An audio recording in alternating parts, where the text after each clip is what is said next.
नमस्कार विद्यार्थी मित्रांनो, आजपासून खऱ्या अर्थाने आपली बॅच सुरुवात या ठिकाणी होत आहे। मित्रांनो, तुम्ही ऍडमिशन करत असताना डेफिनेटली माझे यूट्यूबचे व्हिडिओ पाहिले असतील, पण त्या व्हिडिओमध्ये आणि या व्हिडिओमध्ये असणारा मी फरक या ठिकाणी तुम्हाला क्लिअर करून देतो। यूट्यूबचे जे व्हिडिओ असतात ते वेगवेगळ्या विषयांचे मोजके व्हिडिओ त्या ठिकाणी टाकलेले असतात, म्हणजे त्या व्हिडिओचा बेसिक सोबत तुमचा जर बेसिक्स परफेक्ट असेल तर ते व्हिडिओ कळायला सोपे जातात। जर बेसिक्स मध्ये जर काही अडचणी असतील तर ते व्हिडिओ समजतात, पण पुन्हा कालांतराने विसरण्याची शक्यता असते।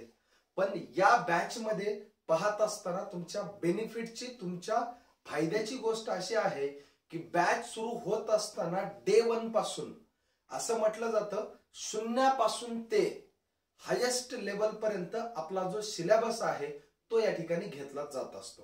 मित्रांनो, अतिशय या ठिकाणी मला सांगत असताना आनंद होत आहे की आपण सिलेबसला सुरुवात करत असताना या विश्वातील पहिला कण, ज्याला आपण ॲटम म्हणतो, बरोबर आहे, अणु म्हणतो, अणु रेणू, ज्याला आपण atoms, molecule, nuclei, nucleus, proton, neutron, electron, या छोट्या छोट्या गोष्टींचा विचार करूयात।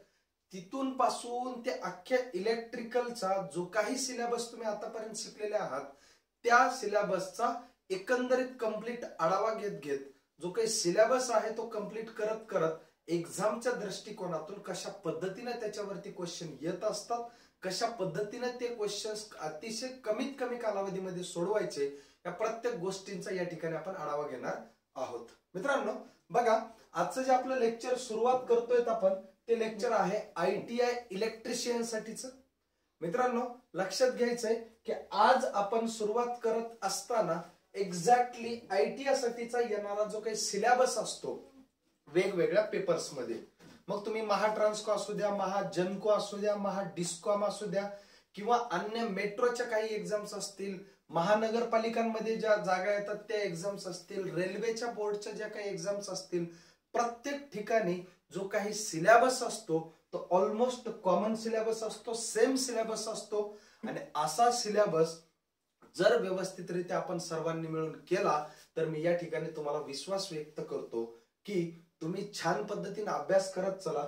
डेफिनेटली येणाऱ्या काळामध्ये तुम्हाला याचे मार्क्स खूप चांगले पडतील आणि जेव्हा जेव्हा रिझल्ट येईल तेव्हा तेव्हा तुमच्यातले बऱ्याच विद्यार्थ्यांचा रिझल्ट आलेला दिसणार आहे। मित्रांनो, तर आता वेळ न वाया घालवता आपण काय करूया, डायरेक्टली सिलेबस वरती जाऊया। काय सिलेबस असतो बघा, मी सिलेबस किंवा ज्याला आपण मराठीमध्ये अभ्यासक्रम म्हणत असतो, हा अभ्यासक्रम या ठिकाणी आपल्याला सुरुवात करायचा आहे। सुरुवात करत असताना मित्रांनो लक्षात घ्या, पहिला मुद्दा आहे तो म्हणजे बेसिक्स ऑफ इलेक्ट्रिकल, ज्याला काय म्हणतो आपण, बेसिक्स ऑफ इलेक्ट्रिकल म्हणतो। आणि या बेसिक्स ऑफ इलेक्ट्रिकल मध्ये आपल्याला काय शिकायचंय नेमकं बघा, बेसिक्स ऑफ इलेक्ट्रिकल मध्ये पहिला शब्द शिकायचा आहे, विश्वातील प्रत्येक गोष्ट बनली ॲटम पासून, ज्याला आपण अणु म्हणतो। काय म्हणतो आपण याला, अणु म्हणतो।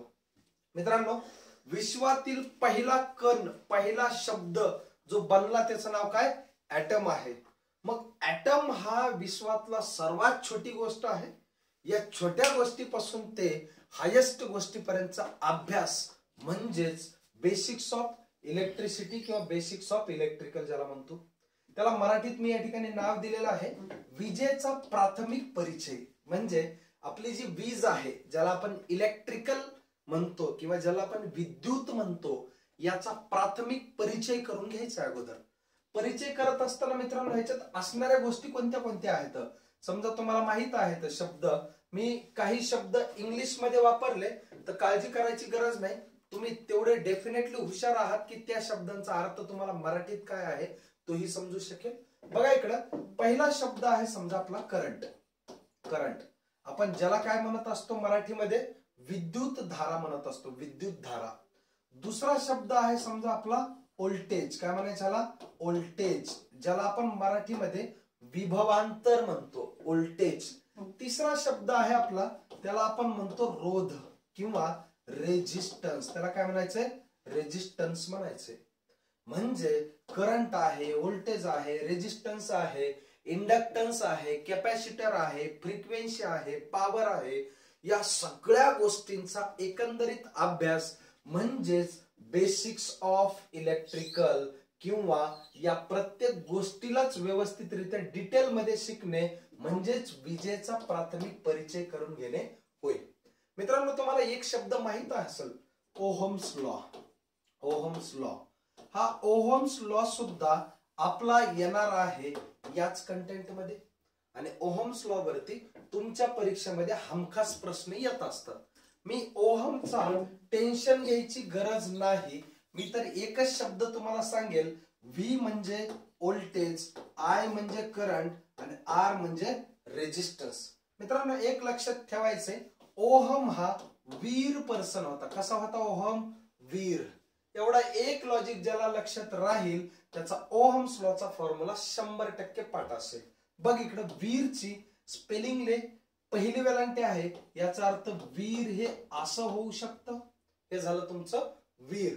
फक्त मला टाकायचं इथं इक्वल टू, याचा अर्थ झाला V equal to I into R. म्हणजे काय? व्होल्टेज असतं बराबर कशाच्या? करंट आणि रेजिस्टन्सच्या गुणाकाराच्या. याचा अर्थ झाला ओहम्स लॉ. मग आता आपल्याला माहिती, जर आपल्याला जर V equal to I R भेटत असेल तर आय कॅल्क्युलेट करायचंय. आय कसं येईल रे? याच्या गुणाकारात आहे, तिकडे जाऊन तो कसं जाईल? याच्या भागाकारात जाईल. म्हणजे I equal to V by R झाला. तिसरा मुद्दा आहे आपला R equal to V by I. मित्रांनो, हे सगळे फॉर्म्युले, हे सगळे कन्सेप्ट आपल्याला पुन्हा एकदा बेसिक्स मध्ये शिकायचे आहे. यानंतर सोबत सोबत रेजिस्टर, इंडक्टर, कॅपॅसिटर यांचे कनेक्शन्स असतील, ज्यांना आपण सिरीज कनेक्शन, ज्यांना आपण पॅरलल कनेक्शन म्हणतो, ज्याला आपण मराठीमध्ये सिरीजला एकसर जोडणी म्हणतो आणि मराठीमध्ये पॅरललला समांतर जोडणी म्हणतो. सिरीज म्हणजे एकसर आणि पॅरलल म्हणजे समांतर. तो सुद्धा सिलेबस आपल्याला सर्व कशात शिकायचा आहे? Basics of electrical and electrical circuits या नावाच्या टॉपिक मध्ये. मग तुम्हाला माहिती, फॅन सुरू करत असताना फॅनच्या तिकडे एक रेग्युलेटर असतं बघा, रेग्युलेटर. ते रेग्युलेटर मध्ये काय असतं नेमकं तेही इथं शिकायचंय. फॅनच्या वरती एक डब्बी असते, पांढऱ्या कलरची गोलगोल डब्बी, आणि त्या डब्बीला आपण म्हणतो कॅपॅसिटर. मग हे कॅपॅसिटर कशाचं काम करतं?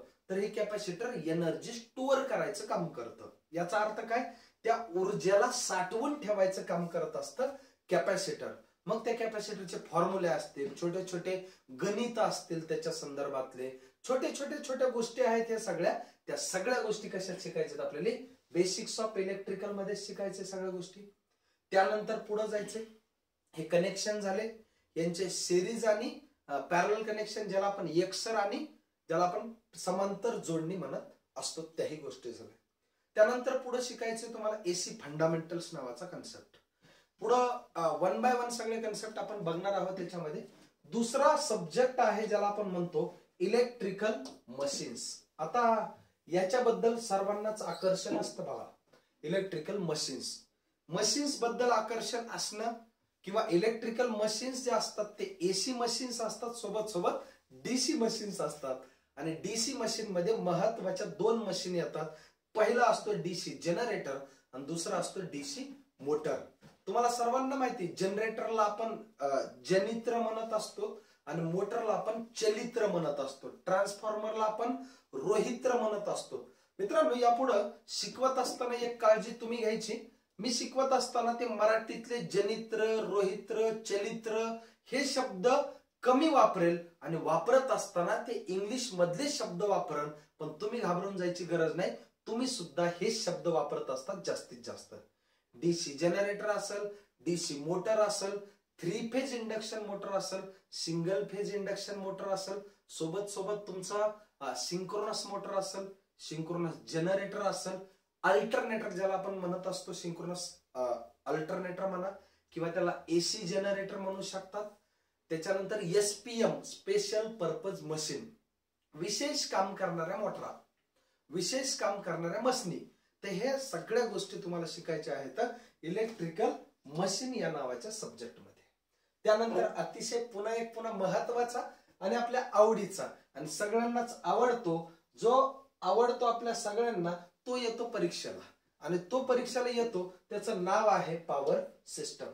मित्रांनो, पॉवर सिस्टम मध्ये एक गोष्ट लक्षात घ्यायची, पॉवर नेमकी जनरेट करणे म्हणजे निर्मिती. काय म्हणायचं त्याला? निर्मिती म्हणजे ऊर्जा निर्मिती करणे. ऊर्जा, आता तुमचं तर मिशन महापारेषण असतं जनरली, ITIच्या विद्यार्थी असो, इंजिनिअरिंगचे असो, पॉलिटेक्निकचे असो, किंवा जे काही इलेक्ट्रिकल मध्ये शिक्षण घेणारे विद्यार्थी, त्या प्रत्येक विद्यार्थ्यांचं स्वप्न असतं मला MSEBीत लागायचे. मग MSEBीत तर लागायचे खरे, त्याच्यात कशात लागायचंय तर मिशन महापारेषण किंवा मिशन ट्रान्समिशन असं शब्द आपण नेहमी वापरत असतो. तर हे सुद्धा गोष्टी तुम्हाला इथं शिकायचं. पॉवर जनरेट करणे म्हणजे जनरेशन, दुसरा आहे पॉवर ट्रान्समिट करणे म्हणजे ट्रान्समिशन, आणि तिसरा आहे पॉवर डिस्ट्रीब्यूट करणे म्हणजे डिस्ट्रीब्युशन. मी मराठीमध्ये यांचे नाव लिहून देतो, अगदी सोप्या भाषेत प्रत्येक कन्सेप्ट तुमचा क्लिअर करून देण्यासाठी या ठिकाणी उभा आहे. जनरेशनला आपण मराठी म्हणत असतो निर्मिती, ऊर्जा निर्मिती करणे म्हणजे ऊर्जा तयार करायची, इलेक्ट्रिकल एनर्जी तयार करायची. ऊर्जा काय करायची तुम्हाला कुठेतरी पाठवायची आहे, त्याला काय म्हणतो आपण, ज्याला आपण महापारेषण नावाची गोष्ट असते त्याला ऊर्जा निर्मिती करणे, पुन्हा महापारेषण ती ट्रान्समिट करणे, ऊर्जा पाठवणे इकडून तिकडं, आणि डिस्ट्रीब्युशन म्हणजे ऊर्जा वितरण करणे, त्याला आपण काय म्हणत असतो, वितरण. मग महाडिस्कॉम म्हणजे महावितरण, बरोबर आहे. महाजनको म्हणजे महानिर्मिती, आणि महाट्रान्समिशन म्हणजे महाट्रान्सको. क्लिअर झालं? त्या सगळ्या गोष्टी तुम्हाला शिकायच्या आहेत. प्रत्येक गोष्ट या ठिकाणी पॉवर सिस्टम मध्ये शिकायची आहे. त्यानंतर पुढचा सब्जेक्ट सुरू होतोय, त्याचं नाव आहे इलेक्ट्रॉनिक्स. मित्रांनो, जनरली ITIच्या विद्यार्थ्यांना इलेक्ट्रॉनिक्सची खूप जास्त भीती वाटते. त्याच्यात काय प्रश्न येतात? प्रश्न खूप येतात सोपे सोपे. डायोड वरती येतात, ट्रान्झिस्टर वरती प्रश्न येत असतात, सोबत डायोड पासूनचे ऍप्लिकेशन काय आहेत, ट्रान्झिस्टरचे ऍप्लिकेशन्स काय आहेत. मागच्या परीक्षेला आला होता की पॅनल जे बनवलेले जातात किंवा जिथे जिथे इंडिकेशन साठी वापरले जातात ते काय वापरले जातात, तर त्याचं उत्तर होतं LED. त्याला आपण काय म्हणतो, LED म्हणजेच लाईट इमिटिंग डायोड. हा पण एक डायोडचाच प्रकार आहे. त्या सगळ्या गोष्टी या ठिकाणी वापरल्या जात असतात इलेक्ट्रॉनिक्स मध्ये. PN जंक्शन आहे, डायोड आहे, रेक्टिफायर आहे, फिल्टर आहे, या सगळ्या गोष्टी तुम्हाला कुठे शिकायच्या आहेत, या इलेक्ट्रॉनिक्स नावाच्या सब्जेक्ट मध्ये. त्यानंतर पुढचा सब्जेक्ट आहे सुबह से लेकर शाम तक, शाम से लेकर सुबह तक, सुबह से फिर शाम तक खाली मेजरमेंट करेंगे. याचा अर्थ असा असतो की आपण झोपेतून उठलो की पहिला ब्रश घेतो आणि त्याच्यावरती पेस्ट घेतो, टूथपेस्ट, ती बी मेजरमेंट करून घेत असतो. पटकन ब्रश करतो, लगेच लेक्चर बघायचं केंद्रे सरचं, अमोल पाटील सरचं किंवा शिंदे सरचं, यासाठी पटकन आपण उठून बसतो, आणि ते सुद्धा लेक्चर किती वेळ करायचंय त्याची एक मेजरमेंट केली जाते. जसं लेक्चर आपण त्या ठिकाणी कंप्लीट केलं की नंतर थोडं फ्रेश होतो, लगेच अभ्यासाला बसतो, त्याचीही मेजरमेंट केली जाते. आता बराच वेळ अभ्यास करून करून डोक्यात भरपूर कन्सेप्ट तयार झाले म्हणून लगेच जेवायला बसतो. आता जेवायला बसल्यानंतर बकासुरासारखं कितीही खातो का? नाही, त्याची एक मेजरमेंट असते. पुन्हा झोपतो, उठतो, जे काही आपण आयुष्यात करत असतो ती मेजरमेंट करत असतो. बॅच करतो, अभ्यास करतो, आणि लवकरात लवकर नोकरीला लागतो. म्हणजे मेजरमेंट केलं, आणि कशासाठी लागायचं नोकरीला, याचं कामच आहे की नोकरी मिली तो बाकी तुम्हाला माहित आहे, छोकरी मिळती है. आणि जीवन सुंदर होत असतं पुढचं. तुमचं समाजामध्ये तुमची मान सन्मानानं मान उंचावता येत असते, आई वडिलांना तुम्हाला रिस्पेक्ट भेटत असतो, आणि तुम्हाला सुद्धा येणारे जाणारे लोक साहेब साहेब म्हणत असतात. म्हणजे आपण उठल्यापासून झोपेपर्यंत, झोपेपासून पुन्हा उठेपर्यंत मेजरमेंट करत असतो. तसंच मेजरमेंट सुद्धा नावाचा टॉपिक आहे जो की इलेक्ट्रिकल मेजरमेंट आपल्याला करायच्या आहेत. सर कशा करायच्या नेमक्या इलेक्ट्रिकल मेजरमेंट्स? आपला रेजिस्टन्स आहे, आपला इंडक्टर आहे, आपला इंडक्टन्स आहे, किंवा आपला कॅपॅसिटर आहे, किंवा आपला करंट आहे, व्होल्टेज आहे, पॉवर आहे, frequency. These are the parameters. काय म्हणायचं त्याला? पॅरामीटर्स. आणि हे पॅरामीटर्स मोजण्यासाठी काहीतरी गोष्टींची गरज असते, आणि ती करण्याची प्रोसेस म्हणजेच मेजरमेंट होय. तर मेजरमेंट मध्ये आपल्याला या सगळ्या गोष्टी शिकायच्या आहेत. आणि शेवटी मी या ठिकाणी एक पॉइंट दिलेला आहे मित्रांनो, ज्याला आपण म्हणतो मिसलिनियस कन्सेप्ट. मिसलिनियसचा अर्थ काय आहे? मिसलिनियस म्हणजे आपल्या इलेक्ट्रिकल मध्ये आहे तेवढं आपण वर्क डिवाइड करण्याचा प्रयत्न केला, पण याच्याही व्यतिरिक्त आणखी काही कन्सेप्ट असतात. फॉर एक्झाम्पल समजा इलेक्ट्रिक टूल्स असतील, इलेक्ट्रिक सेफ्टी असेल, सेफ्टी किंवा इंडियन इलेक्ट्रिसिटीचे काही रूल्स असतात, किंवा इल्युमिनेशन असतं. Do you know illumination? इल्लू का मतलब इल्युमिनेशन. इल्युमिनेशन म्हणजे प्रकाशित करणे. For example what is mean by the illumination? इल्युमिनेशनचा अर्थ काय असतो? फॉर एक्झाम्पल समजा इथे एक मी बल्ब लावला किंवा CFL लावला, ह्याचा जो काही लाईट आहे, याचा जो उजेड आहे, सरफेस वरती कुठपर्यंत पडतो, that is called as a process of illumination. त्याला काय म्हणतो आपण? इल्युमिनेशन म्हणत असतो. ते इल्युमिनेशन शिकायचं त्या ठिकाणी. त्यानंतर जे आपल्या घरातले, ज्यांना आपण होममेड किंवा त्याला ऍक्सेसरीज म्हणू शकतात, इलेक्ट्रिकल ऍक्सेसरीज, किंवा तुम्ही आणखी त्याला दुसरं नाव द्यायचंच म्हटलं तर होम अप्लायन्सेस नावाचा कन्सेप्ट आहे. आपल्या घरी जे आहे, मिक्सर आहे, गिझर आहे, हीटर आहे, शेगडी आहे, कूलर आहे, किंवा आपल्या आणखी टेलिव्हिजन आहे, हे फ्रीज आहे, रेफ्रिजरेटर आपण ज्याला म्हणतो, AC आहे, एअर कंडिशनर, हे सगळे जे काही अप्लायन्सेस आहेत, हे सगळे अप्लायन्सेस सुद्धा कशामध्ये येणार आहेत? मिसलिनियस कन्सेप्ट मध्ये, ज्याला मराठीमध्ये सोप्या पद्धतीने नाव दिलं. याचा एक्झॅक्टली अर्थ हाच आहे का असं काही नाही, पण याचा मिनिंग काय होतो? तर उर्वरित सर्व प्रकारचे कन्सेप्ट इलेक्ट्रिकल मधले. म्हणजे काही जणांच्या मनात जर आलं असं की सर हे राहिलं ते राहिलं, तुझ्या मनात जे काही आलं ना मित्रा, ते सगळं हे मिसलिनियस होणार, मिसलिनियस मध्ये होणार आहे. अजिबात काळजी करू नको. एवढा व्यवस्थितरित्या अनालिसिस करून प्रत्येक कन्सेप्ट तुमच्या टाळक्यात भरण्यासाठी मी आणि माझी टीम अहोरात्र प्रयत्न करत आहोत. रात्री बेरात्री उठून सुद्धा तुमच्यासाठी काम करायला आमची तयारी दाखवतोय. फक्त तुम्ही अभ्यास करायला कमी पडू नका. मित्रांनो, मी मगाशी सांगितलं बघा, बेसिक्स ऑफ इलेक्ट्रिकल. आता मी त्या ठिकाणी थोडक्यात सिलेबस सांगितला. आता इथं एक एक जो पार्ट केला ना आपण, इकडे लक्ष द्या, इकडे लक्ष द्या. इथं किती पार्ट मध्ये दिसतंय? 1 2 3 4 5 आणि 6 मध्ये डिवाइड केलं पूर्ण सिलेबसला. पण हे फक्त 6 विषय नाहीत मित्रांनो, याच्यात इतकं स्ट्रगल आहे, इतकी मेहनत करायची आपल्या सर्वांना मिळून, तुम्ही इमॅजिन पण करू शकत नाहीत. तर त्याच्यात त्या 6 मधला पहिला पार्ट म्हणजे बेसिक्स ऑफ इलेक्ट्रिकल, ज्याला आपण काय म्हणतो? विजेचा प्राथमिक परिचय. याच्यामध्ये काय काय शिकायचंय? Introduction to electricity, electric circuits, यालाच आपण कंडक्टर, इन्सुलेटर, पुढे इलेक्ट्रिकल ऍक्सेसरीज, बॅटरीज, ज्या बॅटरी असतात ना त्याही शिकायच्या. त्यानंतर मॅग्नेट्स अँड इलेक्ट्रोमॅग्नेट्स, कॅपॅसिटर आणि AC फंडामेंटल, हे सगळे कन्सेप्ट आपल्याला शिकायचे तर या पहिल्या नावाच्या एका भागामध्ये. बरोबर आहे.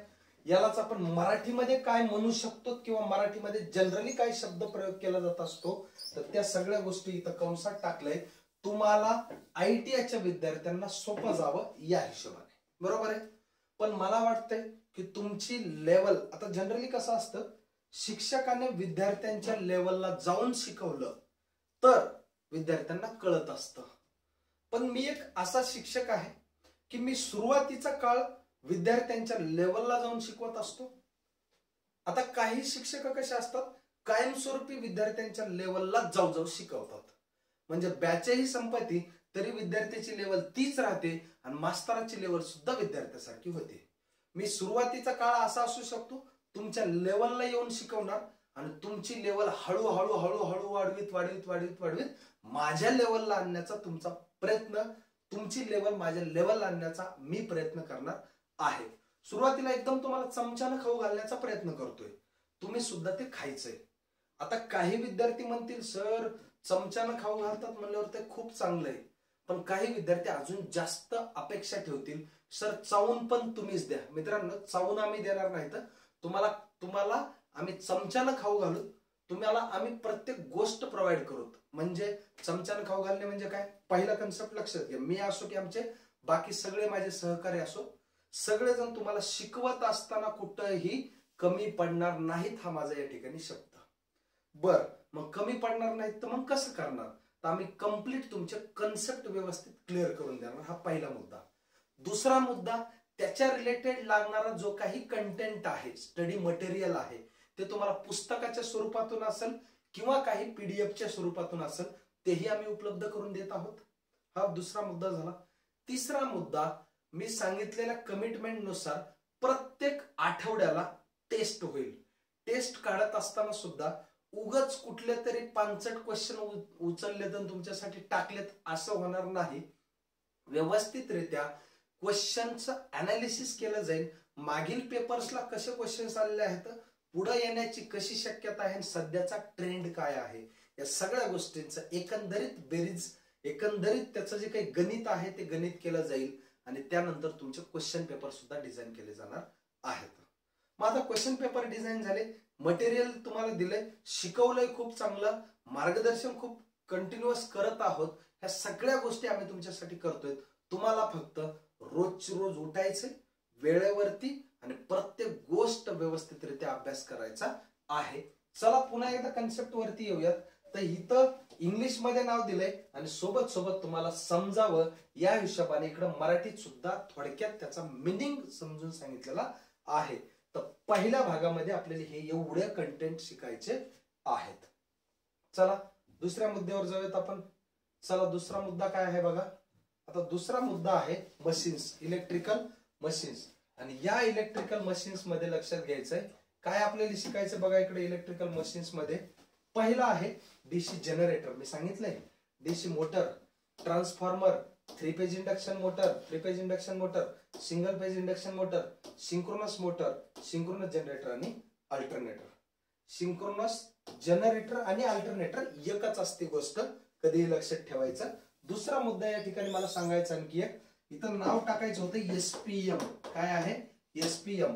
What is SPM? Special purpose machine. विशेष काहीतरी कार्यासाठीच्या असणाऱ्या मशीन्स असतात, त्याला म्हणायचं एसपीएम, स्पेशल पर्पज मशीन्स. या सगळ्या गोष्टी तुम्हाला या ठिकाणी शिकायच्या आहेत. चलो आता पुढचा मुद्दा आहे जो तिसरा पार्ट आहे आपल्या सिलेबसचा, त्याला आपण म्हणतो पॉवर सिस्टम. काय म्हणायचं त्याला? Power system. मग पॉवर सिस्टम मध्ये काय आहे? पॉवर जनरेशन, ज्याला आपण ऊर्जा निर्मिती म्हणतो. दुसरा मुद्दा आहे पॉवर ट्रान्समिशन, त्याला आपण ऊर्जा वहन म्हणतो, म्हणजे वाहून न्यायची ती ऊर्जा. तिसरा मुद्दा आहे पॉवर डिस्ट्रीब्युशन, त्याला आपण वितरण म्हणतो, पॉप्युलरली नोन एज महावितरण. आपण म्हणतो ना महावितरण मध्ये आहे, माझं स्वप्न आहे महावितरण मध्ये लागायचं, माझं स्वप्न आहे महापारेषण मध्ये लागायचं, आणि माझं स्वप्न आहे महानिर्मिती मध्ये लागायचं. हे तुमचे स्वप्न पूर्ण नक्की होतील मित्रांनो, त्यासाठी तुम्हाला स्ट्रगल सुद्धा तितकंच करावं लागणार आहे. असेच होत नसतात. चौथा पार्ट बघा, ज्याला आपण इलेक्ट्रॉनिक्सच्या नावाने डिवाइड केलेला आहे, बरोबर आहे. तर हे आहे त्याच्यामध्ये बेसिक्स ऑफ इलेक्ट्रॉनिक्स शिकायचंय, त्याच्यामध्ये डिजिटल इलेक्ट्रॉनिक्सचा काही पार्ट शिकायचा आहे, त्याच्यामध्ये अॅनालॉग इलेक्ट्रॉनिक्सचा मोजका पार्ट आहे, त्याच्यामध्ये ईडीसी नावाचा कन्सेप्ट असतो. ईडीसी म्हणजे devices and circuits, electronic devices and circuits. तर तोही पार्ट थोडाफार तुम्हाला त्याच्यामध्ये शिकायचा आहे, ज्याच्यामध्ये फिल्टर्स असतात, रेक्टिफायर आहे, त्याच्यामध्ये सेमीकंडक्टर्स आहेत, त्याच्यामध्ये डायोड आहेत, ट्रान्झिस्टर आहेत. या सगळ्या गोष्टी तुम्हाला शिकायच्या आहेत. चला आता पुढे जाऊयात अजून. Next measurement. मी मगाशी सांगितलं होतं, मी गाणं पण म्हणलं होतं, तुम्ही गाणं पण ऐकलं असेल, सुबह से लेकर शाम तक, शाम से लेकर सुबह तक, सुबह से फिर शाम तक, खाली मेजरमेंट करेंगे. काय करायचं? खाली मेजरमेंट करेंगे. तर हे गाणं आहे, तुम्ही लक्षात ठेवू शकता. त्याच्यात काय काय शिकायचंय? मेजरिंग इन्स्ट्रुमेंट असतात, कोणत्या कोणत्या इन्स्ट्रुमेंटने मेजरमेंट करायचे आहे त्या सगळ्या गोष्टी आहेत. सोबत सोबत कॅरेक्टरिस्टिक्स ऑफ द मेजरमेंट्स. आता परीक्षेत क्वेश्चन येतात बघा, ॲक्युरसी, बरोबर आहे, प्रिसिजन, एरर नावाचा कन्सेप्ट येतो, वेगवेगळ्या प्रकारचे स्पॅन असतात, वेगवेगळ्या प्रकारच्या रेंजेस असतात, त्यानंतर सेन्सिटिव्हिटी असते, त्यानंतर सिलेक्टिव्हिटी असते. These are the characteristics. किंवा त्यांना मी दुसरं एखादं जर नाव मला द्यायचं असेल तर मी नक्की देईल टर्म्स किंवा इम्पॉर्टंट टर्म्स. कसल्या terms? Important terms related to measurement. तर हाही टॉपिक किंवा हेही कंटेंट या ठिकाणी शिकायचे आहेत. तुम्हाला माहिती आहे मित्रांनो, CRO ज्याला आपण काय म्हणत असतो? Cathode ray oscilloscope. काय? ऑसिलोस्कोप. कोप. आता इकडे पुढे दिसणार नाही, हा पेन सारखा आलाय कलर म्हणून लक्षात द्यायचं. पुढं मेजरमेंट ऑफ रेजिस्टन्स, इंडक्टन्स आणि कॅपॅसिटन्स हेही या ठिकाणी शिकायचं आहे प्रत्येक गोष्ट. सोबत सोबत सर फ्रिक्वेन्सी नाही का शिकायचंय. सोबत सोबत वेगवेगळ्या प्रकारचे ब्रिजेस असतात. ब्रिजेस काय असतात? ब्रिजेस. मी एक युट्यूबला व्हिडिओ टाकला होता बघा, मेजरमेंट ऑफ रेजिस्टन्सचा. लो रेजिस्टन्स, मिडियम रेजिस्टन्स आणि हाय रेजिस्टन्स. मित्रांनो, एकही फॉर्म्युला, एकही गोष्ट रट्टा मारायची गरज नाही. मी लॉजिक बनवून देतो, तेवढं लॉजिक फक्त व्यवस्थित समजून घेणे आणि डेफिनेटली तुम्हाला सगळे कन्सेप्ट पुढचे क्लिअर होतील एवढं मी फिक्स सांगतो. हे झालं तुमचे ब्रिजेस. आणि शेवटी आहे मिसलिनियस. जे मी मग सांगितलं होतं तुम्हाला, मिसलिनियस मध्ये काय काय शिकायचंय. ते इलेक्ट्रिकल सेफ्टी शिकायचंय, ज्याला विजेपासून आपल्याला संरक्षण करायचे ते शिकायचंय. इलेक्ट्रिक टूल्स आहेत, विद्युत हत्यारे किंवा साधने ज्यांना आपण म्हणतो तेही शिकायचे.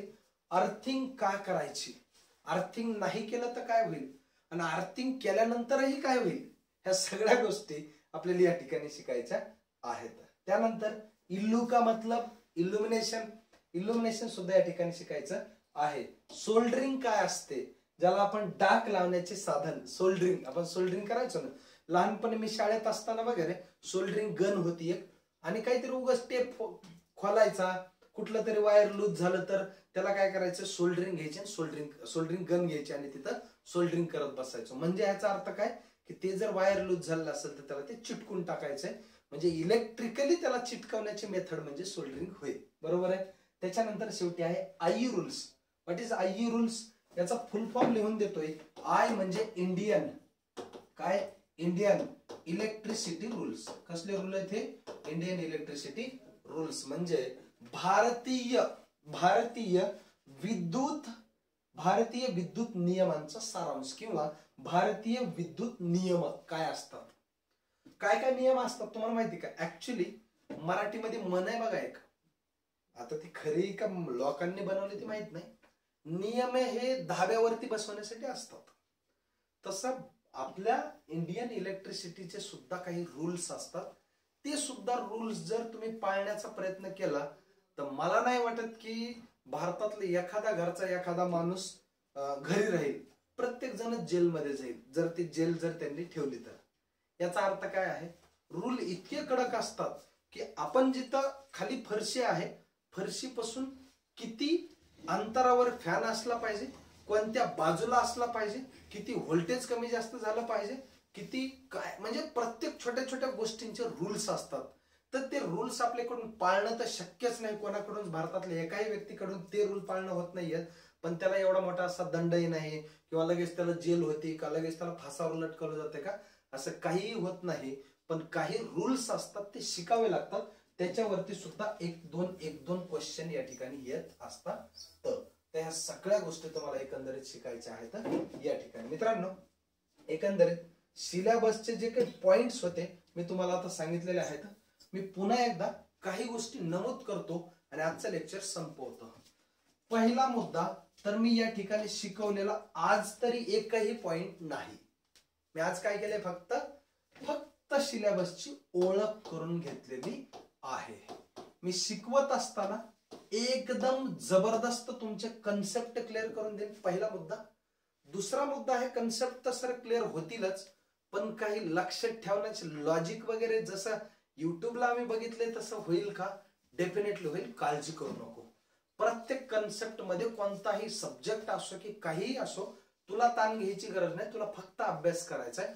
मी तिथं तुला लॉजिक बनवून देईन. मी तुला त्या ठिकाणी काही असे गोष्टी किंवा स्टोरी बनवून देईल, तू कायमस्वरूपी आयुष्यभर मिशन महापारेषण मध्ये जरी लागलास तू, किंवा महावितरण मध्ये लागलास, किंवा रेल्वेत लागलास, किंवा मेट्रोत लागलास, कुठेही जरी लागलास तरी फक्त पास होण्यापुरतच नाही तर सोबत सोबत पूर्ण आयुष्यभर तुला इलेक्ट्रिकलचं नॉलेज राहील. एवढा मी या ठिकाणी पुन्हा एक शब्द देतो. मी आज काहीही शिकवलं नाही, फक्त सिलेबसची ओळख करून या ठिकाणी दिलेली आहे. पहिला मुद्दा.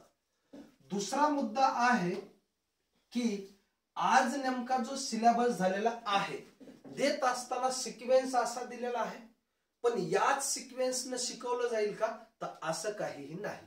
मग काही कंटेंट कसे असतात, हे शिकवला तरच हा कळतो, हा कळला तरच पुढचा कळतो, हा सिक्वेन्स आम्ही घेत असतो, बरोबर आहे. म्हणून सिक्वेन्स मागे पुढे होऊ शकतो, पण हा सिलेबस तुमच्या परीक्षेतला आहे हे लक्षात ठेवा. सिक्वेन्स जो आहे तो पुन्हा चेंज थोडाफार होऊ शकतो, हा दुसरा मुद्दा. तिसरा मुद्दा पुन्हा एक लक्षात घ्या, अतिशय महत्वाचा मुद्दा आहे. तो मुद्दा असा आहे की सगळ्यात जास्त महत्वाचा मुद्दा, जे आतापर्यंत मी जे डिवाइड केलेला सिलेबस आहे वेगवेगळ्या 6 पार्ट मध्ये, तर प्रत्येक पार्ट वरती ऑन एन ॲव्हरेज 10 मार्काच्या आसपासचा तुम्हाला सिलेबस येतो. सरळ सरळ मुद्दा क्लिअर झालं. 10 मार्क नाही, 10 क्वेश्चन्स येतात, 10 क्वेश्चन्स येतात प्रत्येक ह्याच्यावरती. त्याच्या हिशोबानेच हा सिलेबस सगळा डिवाइड केलेला आहे. एखाद्या ठिकाणी असं होऊ शकतं, एखाद्या ठिकाणी 13 आले, एखाद्या ठिकाणी 7-8 आले, असं काहीतरी होऊ शकतं. पण सरासरी आपण काढून काय म्हणतोय, 10 क्वेश्चन प्रत्येक ठिकाणचे येतात.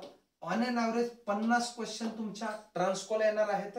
या 50 क्वेश्चनला 2.2 मार्क एका क्वेश्चनला, असे मिळून टोटल किती मार्क झालेले, 110 मार्क झालेले आहेत. हे झालं टेक्निकलचं 110 मार्कचा सिलेबस. आता पुढचा एक पॉइंट लक्षात घ्यायचा, अतिशय महत्वाचा या ठिकाणी मी पॉइंट सांगतोय की पहिला मुद्दा म्हणजे ह्याच्यातला आम्ही शिकवणार, हा पहिला मुद्दा. आता तुला काय करायचंय हे पहिले व्यवस्थित समजून घ्यायचंय, हा पहिला मुद्दा.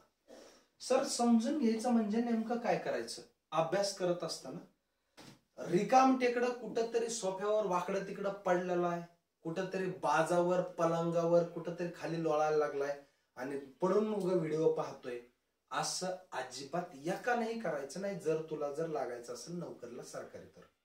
आता इथून मागे कसं होतं, तुम्ही युट्यूबला माझे व्हिडिओ बघत होते ना, तिकडे कसं असतं, आम्हाला तो व्हिडिओ कम्प्लीट करायचा आहे, बाकी एवढं काही देणं घेणं नाही, सगळे लोक बघणार आहे तर कोणी पण बघणार आहे, कशाला आम्ही रिकामं बोलावं.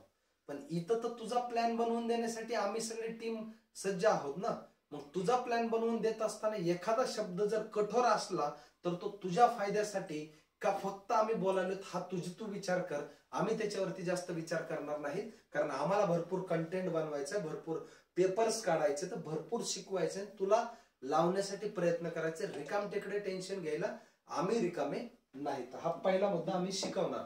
शिकवत असताना तुम्हाला व्यवस्थितरित्या मस्तपैकी एक नोटबुक घ्यायची, वही घ्यायची, पेन घ्यायचाय, कानात हेडफोन घालून बसायचंय, काळजीपूर्वक शांत ठिकाणी जाऊन, जिथे इंटरनेट चांगले स्पीड असेल त्या ठिकाणी जाऊन बसायचंय आणि व्यवस्थितरित्या शिकवलेला प्रत्येक पॉइंट त्या नोटबुक मध्ये उतरवून घ्यायचा आहे. हा झाला पहिला मुद्दा याच्यातला. बर, शिकवणार आणि तुम्ही काय करणार, व्यवस्थितरित्या ते सगळे पॉइंट काय करणार, नोट करून ठेवणार. याचा फायदा काय होईल, याचा फायदा हा होईल की तुला मन लावून जर लक्ष देऊन बघितलंस तर तुला चांगलं कळेल. हा पहिला मुद्दा.